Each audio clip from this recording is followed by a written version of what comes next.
Hello students, how are you? My name is Ghulam Mohammad. आज हम बात करने वाले हैं अकाउंटिंग के लेक्चर नंबर 9 पर, जिसमें हम लोग स्टडी करेंगे कि किस तरह से हम लोग जर्नल एंट्रीज को पास करते हैं। इससे प्रीवियस लेक्चर में हम लोगों ने जो स्टडी की थी, तो उसमें हम लोगों ने पढ़ा कि कैसे हम कंपनी को क्रिएट करते हैं। कंपनी को क्रिएट करने के लिए आपके पास टैली होनी चाहिए। टैली के अंदर आप जाकर ऑप्शन में उसमें एक कंपनी को क्रिएट कर लेते हैं, देन उसी कंपनी में आप अपने ट्रांजेक्शन को पास करते हैं। लेकिन ट्रांजैक्शन को पास करने से पहले हमें ये भी तो पता होना चाहिए कि वो डेबिट और क्रेडिट का कॉन्सेप्ट क्या होता है, किस तरह से हम ट्रांजैक्शन को पास करते हैं, किस तरह से हम ट्रांजैक्शन को मैनेज करते हैं, कैसे हम ट्रांजैक्शन को बनाते हैं ताकि टैली के अंदर हम चीजों को आसानी से मैनेज कर पाए। इसके लिए हमने अपने जो लेक्चर का हमारे सीरीज चल रही है उसके अंदर एक टॉपिक एक्सप्लेन किया था, गोल्डन रूल्स ऑफ अकाउंटिंग, जिसके अंदर आपको याद होगा कि पर्सनल अकाउंट हमने स्टडी किया। अगर आपने नहीं स्टडी किया है तो आप जाकर स्टडी कर सकते हैं, तभी ये जो ट्रांजैक्शन है जो आज की क्लास है तभी आपको समझ आएगी। यहां पर हमें देखने वाली बात यह है कि जो भी आप ट्रांजैक्शन पास करेंगे उसमें पर्सनल अकाउंट, रियल अकाउंट और नॉमिनल अकाउंट के रूल्स ही अप्लाई होंगे। उनके बिना हम कोई भी अकाउंटिंग में कोई भी ट्रांजैक्शन पास नहीं कर पाएंगे। तो इसलिए ये कंपलसरी है कि आप जितने भी ट्रांजैक्शन को पास करने वाले हैं उससे पहले आपको गोल्डन रूल्स ऑफ अकाउंटिंग पता होने चाहिए। टाइम निकालकर आप उसको स्टडी कर लें और देन दिस वन क्लास को आप स्टडी करें, तो क्लास जो है वो आपको इजीली समझ में आ जाएगी। तो आइए बात करते हैं हम कैसे हमारे ट्रांजैक्शन होते हैं और किस तरह से हम उनको पास करते हैं। इसका मैं हैंड टू हैंड आपको रेफरेंस भी बताता हुआ चलूंगा कि कैसे हमने ट्रांजैक्शन को किया है और डेबिट क्यों किया है और क्रेडिट क्यों किया है। बस आपको एक ही पॉइंट याद रखना है, गोल्डन रूल्स ऑफ अकाउंटिंग, जिसके अंदर तीन चीजें होती हैं, पर्सनल अकाउंट, रियल अकाउंट और नॉमिनल अकाउंट। पर्सनल अकाउंट का रूल नंबर 1 हमसे ये कहता है all the receiver will be debit, and personal account का रूल नंबर 2 हमसे कहता है all the giver will be credit. इसी तरह से रियल अकाउंट का रूल नंबर 1 हमसे ये कहता है all the coming assets in business will be debit and the going out assets from the business will be credit। इसी तरह से नॉमिनल अकाउंट की अगर हम बात करते हैं तो नॉमिनल अकाउंट के अकॉर्डिंग रूल नंबर 1 हमसे ये कहता है all types of expenses will be debit and all types of income will be credit। ये रूल नंबर 2 होता है। तो ये सारी चीजें हमने लास्ट टाइम भी स्टडी की थी, तो आज हम देख लेते हैं कैसे हम इनको ट्रांजैक्शन पर अप्लाई करते हैं। तो आइए स्क्रीन पर देखते हैं कि हमारे पास में क्या ट्रांजैक्शन है और कैसे हम उसको बनाते हैं। आपके सामने एक स्क्रीन है और इस स्क्रीन पर आप देख पा रहे होंगे ये आपका 1 अप्रैल से स्टार्ट है 2020 से। देखिए ये हमारा एक एजुकेशनल वर्क है और इस एजुकेशनल वर्क में हमने कोई भी ईयर हम रख सकते हैं या हमने एक एग्जाम्पल सेट किया हुआ है अपना। तो 1 अप्रैल, जैसे मैंने आपको बताया था कि हमारा जो बिजनेस अकाउंटिंग होती है वो फाइनेंशियल ईयर पे डिपेंड होती है। फाइनेंशियल ईयर कहते हैं कि जो 1 अप्रैल से स्टार्ट होकर 31 मार्च को जाकर फिनिश होता है उसको हम अपना फाइनेंशियल ईयर कंसिडर करते हैं। जैसे अगर हम आज की बात करें तो 1 अप्रैल 2024 और ये ईयर हमारा कंप्लीट होगा 31 मार्च 2025 में जाकर। तो 24-25 का सेशन हमारा चल रहा है। यहां पर हमने जो मेंशन किया हुआ है 1 अप्रैल 2022, ये तो सिर्फ एक एग्जांपल है। जब आप अपने कंप्यूटर में वर्क करेंगे, अपने ट्रांजेक्शन को मेंटेन करेंगे तो अपना वहां पर ईयर को आप चेंज कर सकते हैं। तो सबसे पहले हम लोग यहां पर देखते हैं, सीरियल नंबर 1 है हमारे पास, 1 अप्रैल है और उसके अंदर लिखा हुआ है being business start with cash and bank. 3 lakh रुपए लगाकर आपने बिजनेस को स्टार्ट किया है। 3 लाख रुपए आपने बिजनेस में लगाए हैं, बिजनेस को ऑपरेट करने के लिए, उसको एग्जीक्यूट करने के लिए, उसको चलाने के लिए। बिजनेस में फर्स्ट ऑफ ऑल हमें पैसा इन्वेस्ट करना होता है। अगर हम बिजनेस में कोई भी पैसा इन्वेस्ट नहीं करते हैं तो हम माल को कहां से खरीदेंगे, माल को कहां से बेचेंगे, ये हमारे पास कोई कॉन्सेप्ट होगा ही नहीं। तो इसीलिए हम लोग क्या करते हैं, सबसे पहले बिजनेस में अमाउंट को इन्वेस्ट करते हैं। अब सब पॉइंट ये आता है कि ये पैसा किसके थ्रू इन्वेस्ट किया जाता है, तो मैं आपको एक बार फिर रिवाइज करा दूं। Whatever you are giving as a money or the bank balance or the goods to the business to execute the business, it is called capital. Capital एक ऐसा अमाउंट होता है, एक ऐसा बैंक बैलेंस होता है, एक ऐसा सामान होता है कि जिसके अंदर आप कैश लगा सकते हैं या बैंक बैलेंस लगा सकते हैं या गुड्स रख सकते हैं। ये तीनों चीजें लगाकर या तीनों में से कोई एक चीज लगाकर आप अपने बिजनेस को स्टार्ट कर सकते हैं। जिस पर्सन के थ्रू ये सामान बिजनेस में लगाया जाता है, जिस पर्सन के थ्रू कैश बिजनेस में लगाया जाता है, जिस पर्सन के थ्रू बैंक बैलेंस बिजनेस में इन्वेस्ट किया जाता है, बिजनेस को चलाने के लिए, उसको ऑपरेट करने के लिए, उसको एग्जीक्यूट करने के लिए, उसे हम कैपिटल कहते हैं। और जो भी पर्सन इस अमाउंट को इन्वेस्ट करता है बिजनेस में, वो बिजनेस का ओनर कहलाता है। तो सबसे पहले हम बात करते हैं कि business being business start with cash rupees 2 lakhs and bank ₹1,00,000। इसको कैसे हम ट्रांजेक्शन में पास करेंगे? तो सबसे पहले इसको पास करने के लिए हम एक नेक्स्ट टॉपिक पर आते हैं। हमारे पास यहां पर एक लिखा हुआ है journal entries for the month of April. देखिए वहां पर तो हमें ट्रांजेक्शन मिल गया कि हमने बिजनेस में पैसा लगाया है, ये एक सिंपल एंट्री हो गई, एक सिंपल ट्रांजेक्शन हो गया, एक सिंपल नेम हो गया कि आपने बिजनेस में पैसा लगाया हुआ है। लेकिन पॉइंट ये है कि आप उसको डेबिट कैसे करेंगे, क्रेडिट कैसे करेंगे, कैसे आप उसको जस्टिफाई करेंगे, तो हम यहां पर उसको देख लेते हैं। सबसे पहले हम बात करते हैं डेट की। तो हमारी डेट है 1 अप्रैल, और 1 अप्रैल के आने के बाद में आपको देखना है जब बिजनेस में आप पैसा और बैंक बैलेंस लगा रहे हो तो बैंक बैलेंस और पैसा आपके बिजनेस में कमिंग है या फिर आपके बिजनेस से गोइंग आउट है। तो हमने ये देखा रियल अकाउंट के according rule number 1, real account का रूल नंबर 1 ये कहता है all the coming assets will be debit. इसलिए हम कैश को भी डेबिट करेंगे और इसीलिए हम बैंक को भी डेबिट करेंगे। अब यहां पर बात आती है कि बैंक कौन सा डेबिट होगा। तो आपने अपने बिजनेस को ऑपरेट करने के लिए जो भी बैंक में अकाउंट रखा होगा, आपका करंट अकाउंट, आपका सेविंग अकाउंट, बेसिकली बिजनेस में करंट अकाउंट एग्जीक्यूट होते हैं, तो जो भी आपने अपना अकाउंट रखा होगा आप उसकी हेल्प से इसको मैनेज कर पाएंगे। तो हम बात करते हैं, सबसे पहले हमने यहां से लिखा कैश, और कैश के सामने हम छोटा सा एक इंडिकेशन लगा देते हैं अकाउंट के नाम से, और इसके बाद में हम इसको इंडिकेट कर देते हैं डेबिट से। तो like this cash account debit, कितने रुपए है। अब यहां पर आपको एक चीज देखनी है, अगर ये डेबिट का इंडिकेशन है तो आप जो अमाउंट लिखेंगे तो वो अपने डेबिट वाले अमाउंट में ही उसके अमाउंट को लिखेंगे, क्योंकि इसका लेजर, इसका नेम डेबिट से इंडिकेट है। तो हमने यहां पर लिखा 2 लाख रुपए लाइक दिस। उसके बाद में क्रेडिट आता है तो क्रेडिट को हम कुछ नहीं लिखेंगे, उसको एज इट इज ब्लैंक रहने देंगे। यहां पर एक होता है एलएफ लेजर फाइल नंबर, इसको भी अभी ब्लैंक रखना है, इसका भी अभी कोई यूज नहीं है, लेकिन फॉर्मेट में, जनरल फॉर्मेट में ये चीजें मेंशन की जाती हैं। उसके बाद में हम थोड़ा सा और आगे चलते हैं। जैसे हम लोग आगे पहुंचे तो उसके बाद में इसी डेट में एक है हमारा बैंक। तो मान लीजिए बैंक हो सकता है आपका एसबीआई, आपका बैंक हो सकता है पीएनबी, आपका बैंक हो सकता है बीओबी, आपका बैंक हो सकता है एक्सिस, कोई भी बैंक हो सकता है जहां भी आपके बिजनेस का अकाउंट रखा हुआ है, आप वो नेम लेंगे यहां पर। तो मैंने यहां पर लिखा एसबीआई बैंक, और इसके अंदर हमने मेंशन किया अकाउंट, और इसी तरह से उसके बाद आगे फॉरवर्ड करते हुए हम लोग आगे चले गए और इसको इंडिकेट कर दिया डेबिट से लाइक दिस। क्योंकि बैंक बैलेंस भी बिजनेस में आया है तो कमिंग एसेट्स हो गई, कैश बैलेंस भी बिजनेस में है तो वो भी कमिंग एसेट्स है।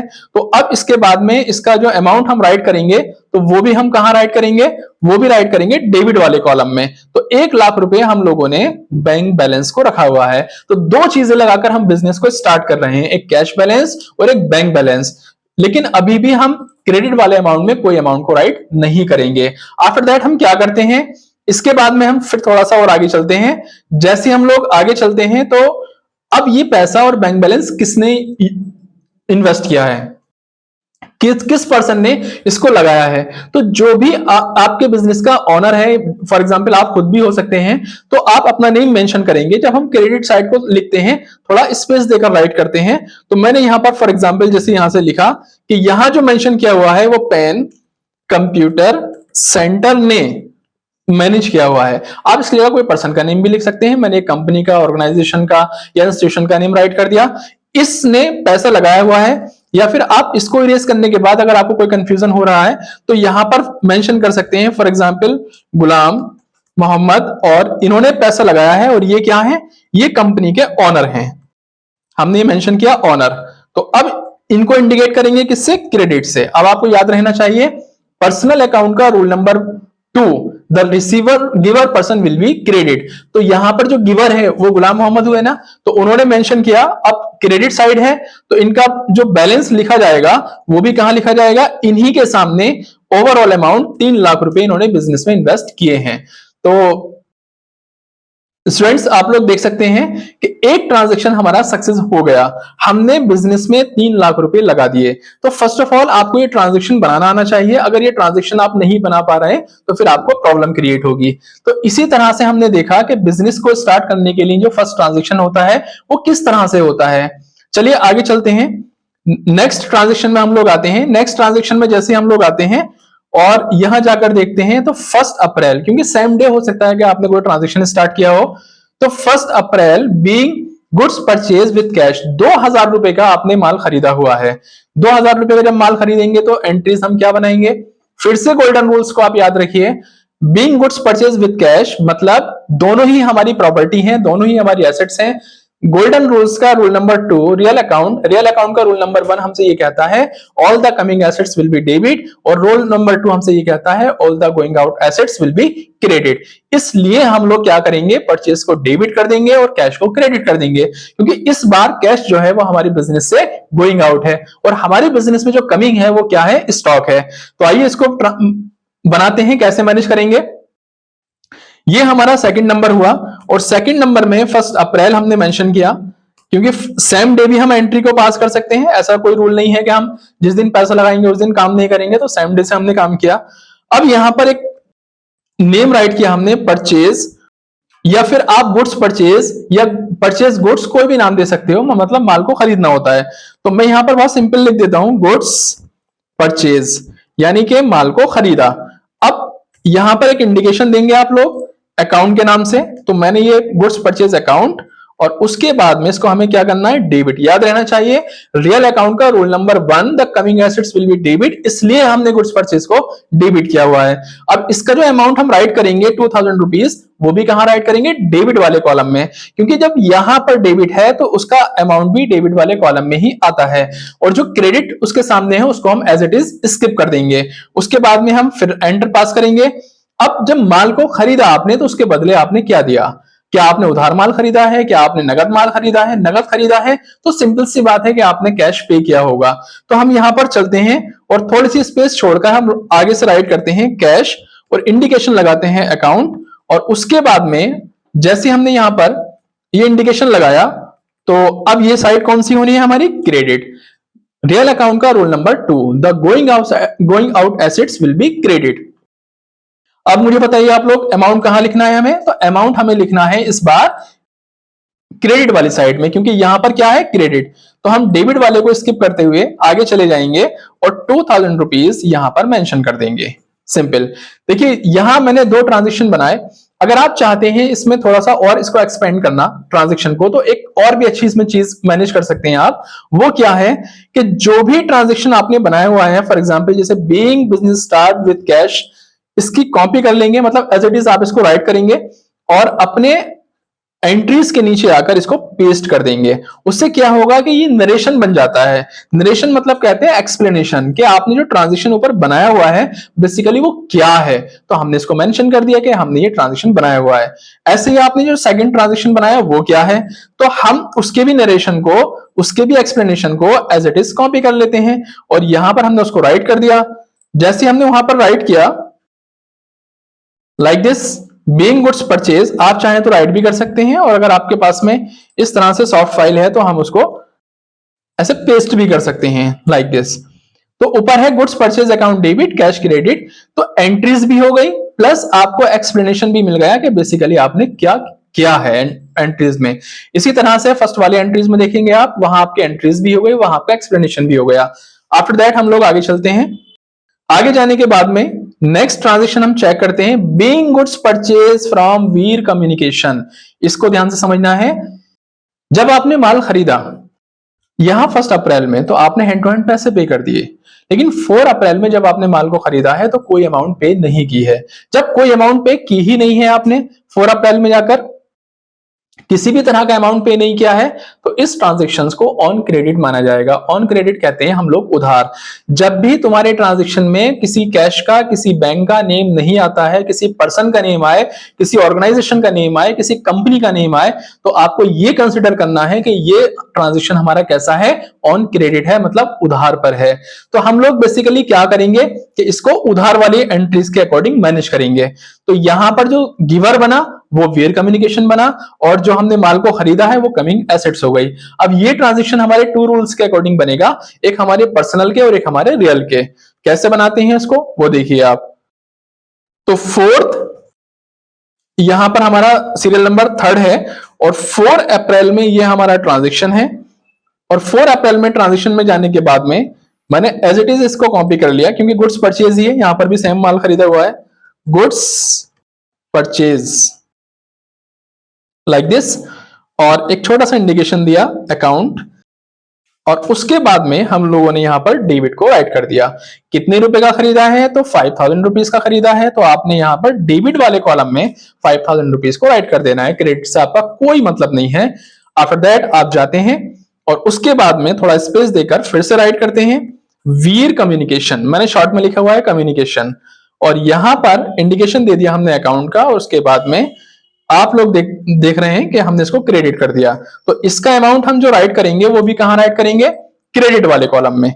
कितने रुपीस? 5000, like this. आप लोग देख पा रहे होंगे कि मैंने यहां पर इसको मेंशन कर दिया आपके 5000 रुपीज, और उसके बाद में आप इसके ट्रांजेक्शन्स को राइट कर सकते हैं या फिर कॉपी पेस्ट भी कर सकते हैं। मैं इस बार इसको राइट कर रहा हूं, being goods purchase from Veer communication, like this. तो आपने देखा कि हमने नरेशन भी राइट कर दिया और उसको यहां पर मेंशन भी कर दिया, लाइक दिस। तो आप लोग इस तरह से अपने ट्रांजेक्शन को पास कर सकते हैं। तो आई होप दैट आप लोगों को 3 तरह की एंट्री समझ में आई होंगी। बिजनेस को स्टार्ट कैसे करना है, और अगर माल को नगद खरीदने की एंट्री है तो कैसे पास करनी है, माल को उधार खरीदने की एंट्री है तो कैसे पास करनी है। तो कंप्यूटर के अंदर अकाउंटिंग करने से पहले आपको ये कॉन्सेप्ट क्लियर होना बहुत जरूरी है। आइए आगे बात करते हैं। नेक्स्ट ट्रांजेक्शन हमसे क्या कहता है, देखिए 8 अप्रैल में आप लोग चेक करेंगे, being goods purchase from Rahul Kumar with cash. अब यहां पर एक चीज देखिएगा आप लोग कि नेम भी आया है पर्सन का और कैश का नेम भी आया है। जब कैश का नेम आ जाए, बैंक बैलेंस का नेम आ जाए और पर्सन का भी नेम हो, तो उस कंडीशन में एंट्रीज को उधार नहीं माना जाता है, ऑन क्रेडिट नहीं माना जाता है। तो यहां पर हम राहुल कुमार के नेम को इग्नोर कर देंगे और डायरेक्टली कैश से हम उसको कंसिडर करेंगे। तो रियल अकाउंट के according rule number 1 the coming assets will be debit, इसलिए गुड्स परचेज को डेबिट करेंगे। और रियल अकाउंट के according rule number 2 the going out assets will be credit, इसलिए हम कैश को क्रेडिट करेंगे। तो 10,000 रुपीज का सामान है, ये हमने खरीदा हुआ है। कैसे हम ट्रांजेक्शन बनाएंगे, यहां पर नंबर 4 और किस डेट में है, 8 अप्रैल में है। उसके बाद में यहां पर ये हमारी 8 अप्रैल है, और फिर से राइट करेंगे हम गुड्स परचेज, और यहां हमने मेंशन कर दिया अकाउंट, और क्या मेंशन करेंगे, डेबिट। याद रहेगा ना आपको, गुड्स परचेज अकाउंट डेबिट। कैसे करते हैं, और इसके अमाउंट कहां लिखना है, डेबिट साइड में 5000 रुपीज। आफ्टर दैट आप एंटर करते हैं। यहां पर इस बार आपने नगद माल खरीदा हुआ है, राहुल कुमार का नेम है, लेकिन हम उसको कंसिडर नहीं करेंगे। उसकी वजह यह है कि हमारे पास में कैश का नेम ऑलरेडी मेंशन है, तो हम राहुल कुमार के नेम को इग्नोर कर देंगे। तो इस ट्रांजेक्शन को बनाने के लिए दोनों ही अकाउंट्स पर हमारे रूल नंबर 1 और रूल नंबर 2 रियल अकाउंट के ही अप्लाई हुए। अब यहां पर हम एंट्रीज में जो अमाउंट राइट करेंगे वो यहां पास कर देंगे 10,000 रुपीज का सामान था ना हमारा, हमने 5,000 रुपीज लिख दिए, 10,000 रुपीज। ऐसे ही यहां पर भी हम 10,000 रुपीज को राइट कर देंगे, लाइक दिस। ये हमारे ट्रांजेक्शन्स बन गया, और इसके नीचे हम लोग अपना एक्सप्लेनेशन को राइट कर देते हैं। जैसे हमारे पास में ये एक्सप्लेनेशन है, कंट्रोल सी किया हमने इसको, कंट्रोल वी किया, और ये एक्सप्लेनेशन हमारी एंट्रीज के साथ में मेंशन हो गया। तो आई होप दैट कि आप लोगों को समझ आया होगा कि हमने 4 टाइप्स की जो एंट्रीज बनाई हैं वो किस तरह से एंट्रीज को हम पास करते हुए आगे चल रहे हैं, कैसे हमने उसको मैनेज किया हुआ है, आप इसको आसानी से देख सकते हैं। ओके, आगे चलते हैं। नेक्स्ट हमारा ट्रांजेक्शन हमसे क्या कहता है, अब उसको समझते हैं। नेक्स्ट में है 12 अप्रैल में, being goods sold with cash, हमने नगद माल बेचा है। देखिए कैश का नेम आया, तो अब यहां पर भी रियल अकाउंट के रूल नंबर 1 और रूल नंबर 2 ही अप्लाई होंगे। इस बार जो कैश है वो कमिंग एसेट्स है और जो गुड्स है वो आपका गोइंग आउट एसेट्स है। तो कैसे मेंशन करना है इसको, 2500 रुपीज का सामान है और नंबर 5 में है, 12 अप्रैल में है, लाइक दिस। और यहां पर हम लिखेंगे इस बार कैश, क्योंकि कमिंग एसेट्स है, आपको याद रखना होगा कैसे एसेट्स है हमारी, कमिंग एसेट्स, कैश अकाउंट। और यहां से हम इसको इंडिकेट कर देंगे डेबिट वाले कॉलम से कितने रुपीस का है, 2500। आप देख लेते हैं एक बार, ओके 2500। आफ्टर दैट हम लोग एंटर करते हैं फिर से और उसमें लिखते हैं इस बार क्या है, गुड्स परचेज ना होकर सोल्ड किया है, आपने सामान को बेचा है। अब जब सामान को आपने बेचा है तो अब यहां पर आप मेंशन करेंगे क्रेडिट, लाइक दिस। ओके, तो इसका जो अमाउंट है वो भी कहां राइट करना है आपको, वो भी राइट करना है आपको क्रेडिट वाले कॉलम में। तो इस तरह से हमारे माल को बेचने का भी ट्रांजेक्शन सक्सेस हो गया। आफ्टर दैट हम लोग आगे चलते हैं और इसके नरेशन को हम राइट करते हैं। कैसे नरेशन राइट होता है, आप चाहे तो राइट भी कर सकते हैं, और मेरे पास में ऑलरेडी लिखा हुआ है, तो मैं टाइम को सेव करने के लिए जस्ट कॉपी पेस्ट कर रहा हूं इसको। Being goods sold with cash, आपने ये ट्रांजेक्शन जो पास किया है, इसका सिंपल मीनिंग हुआ कि आपने इसको माल को बेच दिया। अगर हम इस एंट्री को प्रूफ करें डबल एंट्री के सिस्टम के अकॉर्डिंग, या फिर हम 3 गोल्डन रूल्स के अकॉर्डिंग हम इसको मैनेज करें, तो कैश पर अप्लाई हुआ हमारा रियल अकाउंट का रूल नंबर 1 और गुड्स सोल्ड पर अप्लाई हुआ रियल अकाउंट का रूल नंबर 2। ओके, नेक्स्ट में ट्रांजेक्शन में हम लोग आते हैं। नेक्स्ट ट्रांजेक्शन हमसे क्या कहता है उसको समझ लेते हैं। 6 नंबर का ट्रांजेक्शन है, वो हमसे कहता है 18 अप्रैल में बीइंग गुड्स सोल्ड विशाल जनरल स्टोर, यहां पे 2 होना चाहिए तो यहां 2 मेंशन कर देते हैं। Being goods sold to Vishal general store, Vishal general store को आपने सामान बेचा हुआ है। आप सिंपल ट्रांजेक्शन को समझ लीजिए, being goods sold to Vishal general store. तो जैसे हम लोग यहां पर ट्रांजेक्शन को बनाएंगे, वो कैसे बनाएंगे, 18 अप्रैल लाइक दिस, और 18 अप्रैल में अब देखो ना तो कैश का नेम है ना बैंक का नेम है, तो यहां पर विशाल जो है हम उसको डेबिट करेंगे। वो डेबिट क्यों करेंगे, क्योंकि विशाल हमारा रिसीवर हुआ। पर्सनल अकाउंट के अकॉर्डिंग रूल नंबर 1 हमसे ये कहता है the receiver person will be debit, इसलिए हमने उसको डेबिट करना है। तो यहां पर हमने लिखा Vishal general store, general store, person के नेम के आगे आप अकाउंट्स लगा भी सकते हैं, नहीं भी लगा सकते हैं, नहीं लगाएंगे तो ज्यादा बेटर रहेगा। मैंने ऊपर लगाया भी है, देखो यहां पर आप चाहें तो देख भी सकते हैं। तो मैंने विशाल जनरल स्टोर लिखा और उसके बाद में यहां पर लिख दिया डेबिट, क्योंकि रिसीवर है। और इसकी अमाउंट को भी लिखा है, अमाउंट कितनी है 6,000 रुपीज। ओके, इसके बाद में हमने माल को बेचा है, तो सिंपल ट्रांजेक्शन हमारा वही होगा गुड्स को सोल्ड करने का। तो हम लिखेंगे गुड्स सोल्ड, और यहां तो हमें अकाउंट मेंशन करना होगा। गुड्स सोल्ड के बाद में हम यहां मेंशन कर देंगे क्रेडिट। हमारा जो सामान होता है जो सोल्ड होता है वो ऑलवेज क्रेडिट होता है, 6,000 रुपीज। अब इसके नरेशन को अगर हम एक्सप्लेन करते हैं तो आप चाहो तो राइट कर लो, और मेरे पास ऑलरेडी लिखा हुआ है तो मैं यहां से जस्ट इसको कॉपी पेस्ट कर लेता हूं। कंट्रोल सी किया मैंने, उसको कंट्रोल वी कर दिया। Being goods sold to Vishal general store, इसका सिंपल मीनिंग हुआ कि आपने जो सामान बेचा हुआ है वो उधार पर बेचा हुआ है, ऑन क्रेडिट पर बेचा हुआ है। ओके, आफ्टर दैट हम लोग आगे चलते हैं। आगे चलने के बाद में हम लोग यहां देखते हैं कि नेक्स्ट ट्रांजेक्शन हमसे क्या कहता है। तो 7 नंबर का ट्रांजेक्शन जो कि 22 अप्रैल में है, being goods sold to Mohan with cash. अब देखो मोहन को माल बेचा हुआ है, लेकिन कैसे बेचा हुआ है, उधार और नगद नहीं, सिर्फ नगद बेचा हुआ है। जब कैश का नेम आ गया, आपके बैंक बैलेंस का नेम आ गया, तो फिर आप उसको directly by cash he consider करेंगे, उसको नगद ही कंसिडर करेंगे। जब भी मोहन का नेम आएगा या किसी भी पर्सन का नेम आएगा, आप उसको इग्नोर कर देंगे। जब हमने किसी पर्सन से सामान बेचा, किसी पर्सन को सामान बेचा और उससे हमने पैसे ले लिए, तो फिर वो उधार कहां रहा। तो being goods sold to Mohan with cash, Mohan के नाम को इग्नोर किया जाएगा, सिंपल ट्रांजेक्शन बनेगा माल को बेचने का। कैसे बनाते हैं, ये हमारे 7 नंबर का ट्रांजेक्शन है, 22 अप्रैल में है, लाइक दिस। यहां पर 22 अप्रैल, और हम यहां पर मेंशन करेंगे कैश, और कैश के अंडर अकाउंट, और उसके बाद में डेबिट। हाय, तो गाइस, तो आपने देखा यहां पर कि डेबिट जो किया हमने वो रियल अकाउंट के रूल नंबर 1 के अकॉर्डिंग किया। उसके बाद में अमाउंट कितना है, अमाउंट चेक कर लेते हैं एक बार। 9,000 रुपीज का अमाउंट है, तो 9,000 रुपीज। आफ्टर दैट यहां पर हम एंटर करेंगे, और एंटर करने के बाद में यहां गुड्स सोल्ड को हम लोग क्या कर देंगे, सोल्ड कर देंगे, मतलब उसको बेच देंगे, लाइक दिस। और यहां से हमने इसको मेंशन कर दिया क्रेडिट में, और यहां पर उसकी अमाउंट को राइट कर दिया 9,000 रुपीज।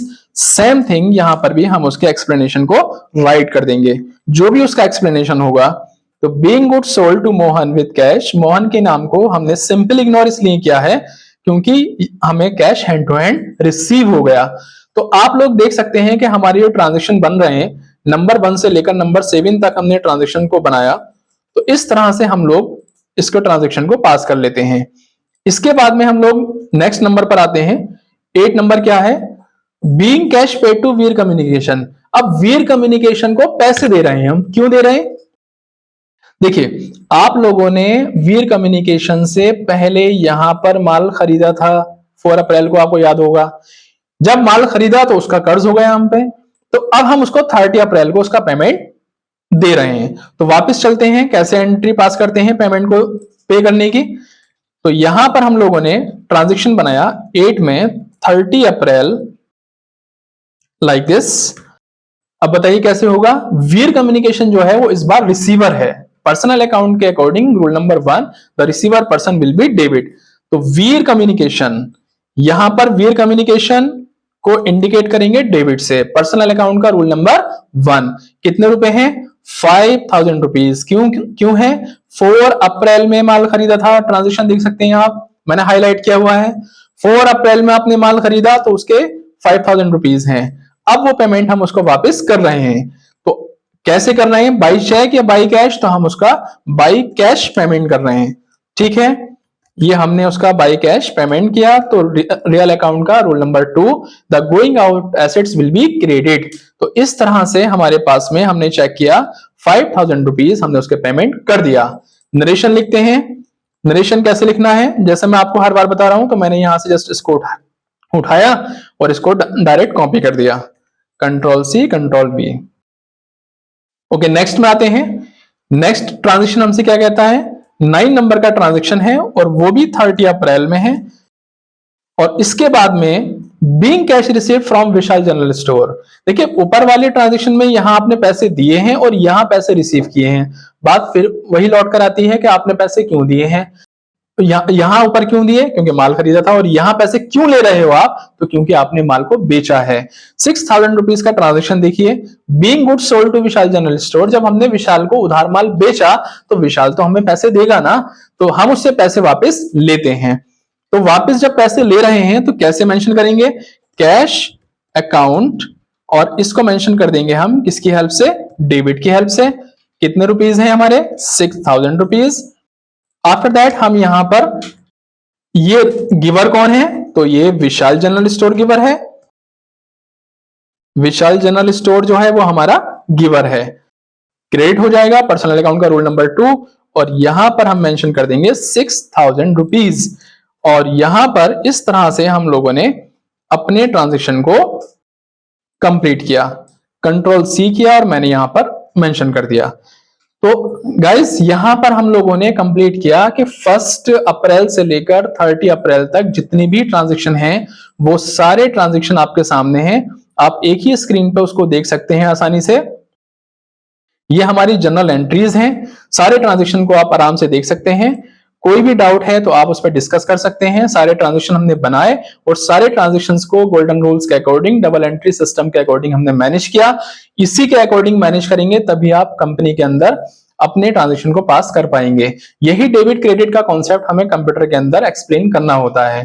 तो आई होप दैट कि आप लोगों को आज का क्लास समझ आई होगी। ये अब हमारी प्रैक्टिकल क्लास स्टार्ट हो चुकी है। तो किस तरह से हम ट्रांजेक्शंस को बनाते हैं और कैसे उसको पास करते हैं, नेक्स्ट लेक्चर में हम लोग कंप्लीट करेंगे कि इन ट्रांजैक्शंस को अगर हमें टैली के अंदर मेंशन करना हो, टैली के अंदर मेंटेन करना हो तो कैसे करेंगे। तो फर्स्ट ऑफ ऑल आप ट्रांजैक्शंस को लेकर पहले उसको क्या करते हैं, उसको ऑन पेपर बनाइए। ऑन पेपर बनाने के बाद उसको चेक कीजिए और चेक करने के बाद फिर आप उसको कंप्यूटर के अंदर पास कीजिए। तो इंशाल्लाह मिलते हैं नेक्स्ट क्लास में एक न्यू टॉपिक के साथ में, जिसमें टैली का फर्स्ट प्रैक्टिकल हमारा स्टार्ट हो जाएगा। हालांकि ये भी हमारा प्रैक्टिकल चल रहा है। ओके, मिलते हैं इंशाल्लाह नेक्स्ट क्लास में। Thank you.